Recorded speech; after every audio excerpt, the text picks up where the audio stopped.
over with? Yeah. And It's a mime. Says, it's like a mime. He is like a mime. He says he's not going to talk to Democrats until they stop these investigations. Yeah.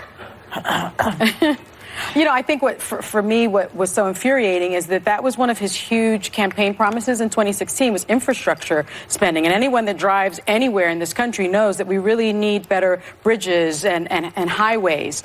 And he pledged, I think, $1.5 trillion in infrastructure spending. And the fact that the president of the United States is saying that he will not meet his constitutional duties to be the president, his Article 2 duties, unless Congress doesn't meet its constitutional duties of investigation, its Article 1 duties, is preposterous. He's actually asking Congress not to uphold the Constitution and saying that he won't uphold the Constitution if they uphold the Constitution. I mean, that in and of itself is an impeachable offense.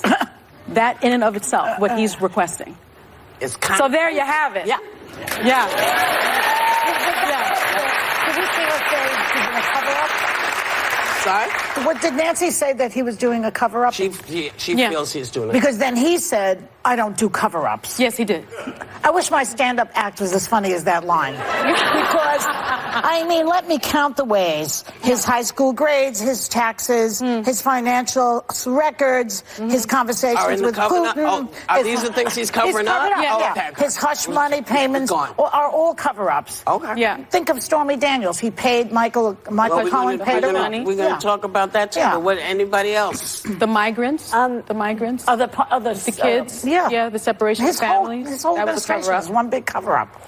I think it's a really sad day for America. Yep. And I think that the days of Ronald Reagan and Tip O'Neill are so long gone. I don't understand why Nancy Pelosi was talking about engaging in a cover-up just moments before a meeting. I don't understand why he even took a meeting if he was saying, I can't even engage in this bill unless the investigations stop. It's the worst kind of party posturing on all sides. And when I was watching it, I was like, Joe Biden's message of working with the other side is looking really good to me right now in a lot of different ways. So I think that America can do so much better than this. And I understand the inclination to find humor in it. I understand because there's a level of absurdity to it. But I just feel depressed more than anything that this is where we're at. And by the way, we have a D+ according to the 2017 infrastructure report card. 32% of urban roads, 14% of rural roads are in poor condition. We've seen what happens when people get injured, when bridges fall. It's horrific.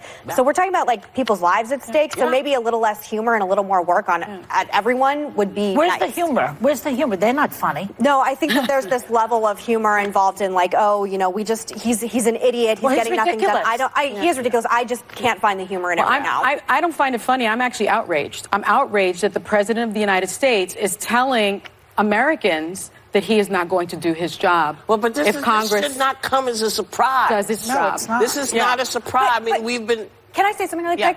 You met with the other side on Capitol Hill when you were working with AIDS activism. And you would meet with anyone because your goal was more important than politics. Yeah.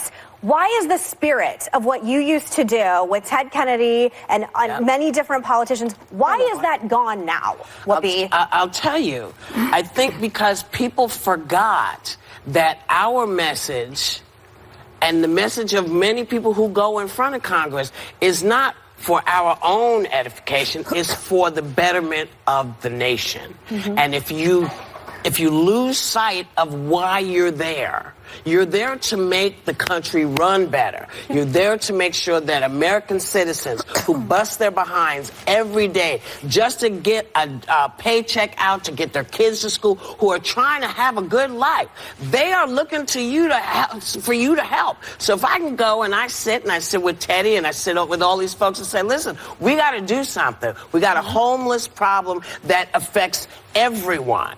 Because if one of us is homeless, chances are in a couple of weeks we could all be homeless. So let's try to head this off. But there is no big thinking. There's no wide thinking here. And it's the reason I have to keep a humorous head is because it allows me to look forward and see what we can do better. Because if I go in here, I will never come out. Right. I would just, this is enough to drive one's soul into into the ground. I don't really appreciate this false equivalency because let's not forget that Mitch McConnell famously said, let's remind everybody when Obama got into office, his main objective was to obstruct Obama. Okay? Yeah. Well, so this business of Nancy Pelosi is just as bad as he is a bunch of baloney, in my opinion. I'm not, I think everyone's at fault. I mean, it's not. No, not everyone's at fault. Look at the original mover here. But Mitch McConnell. But I think as long as you demonize all Republicans, like, even the spirit of what you just said makes me not want to have a conversation. They are all behind But I'm just saying, we have to put this crap aside, all of us here at The View as well, and politicians in D.C., at a certain point, we have to work together for America. And I, for one, am sick of party politics and what's happened in the past, and there is blame everywhere all around. You could even make the argument that it started with Newt Gingrich. I understand. It started with Newt Gingrich. But we are in the present right now. Yeah. We are in the present right now. Well, let's move on to Harriet, because this sort of also I'm just not falls interested in into the rehashing thing. the past. I'm interested in moving forward. I And got I you. think most Americans. Well, here's the infrastructure. So about Let's talk Harriet about Tubman. Oh. Yeah. She's still alive?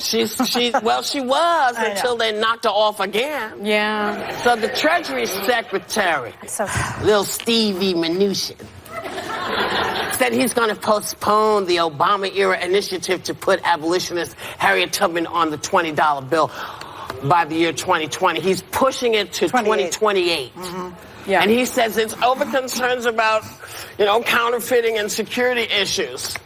But I'm sorry, every time you hold up a bill, you see the security strip, you see the watermark. So I don't think that's the reason, Steve.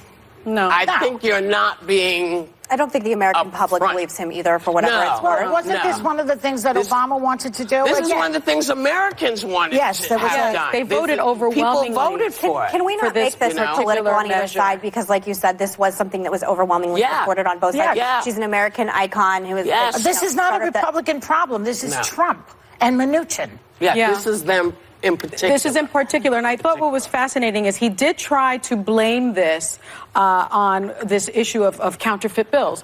We've had counterfeiting since the beginning of time when we started having bills, but this year each new $20 bill was only going to cost 11.5 cents to produce, 11 cents, and the budget, the operating budget for the printing was $690.8 million. So there's plenty of money to do this. So any American that is hearing this and hearing Mnuchin's message, I think, should flood the Treasury and the White House with messages asking for this to be done. So many reasons to mobilize. But this is a... Put what's right and what's wrong aside. The politics of this should be an easy layup for this administration. She's a woman that's beloved in history, obviously with the Underground, and the Underground Railroad, one of the huge conductors. But I think that the 19th Amendment. If we can't come together on a woman like this, and I think that for him and for the administration, as you said, which is halting this for reasons I don't understand, it would be a way to unite the country and celebrate something good. So I don't understand why, for that reason alone, we can't put it aside. Do you think it could be a dog whistle to his base? I don't understand it. I think so. I don't know. I think so. I don't know. I think so. But if it isn't, then I would like to hear from Republicans on this. I would like to hear from his base. You know, I would like. She's not talking. She's talking about the Republican I am a Republican. I'm a Republican. I would like to hear from Republican leadership. We'll be right back with more Hot Topics. Later, Avenatti accused. House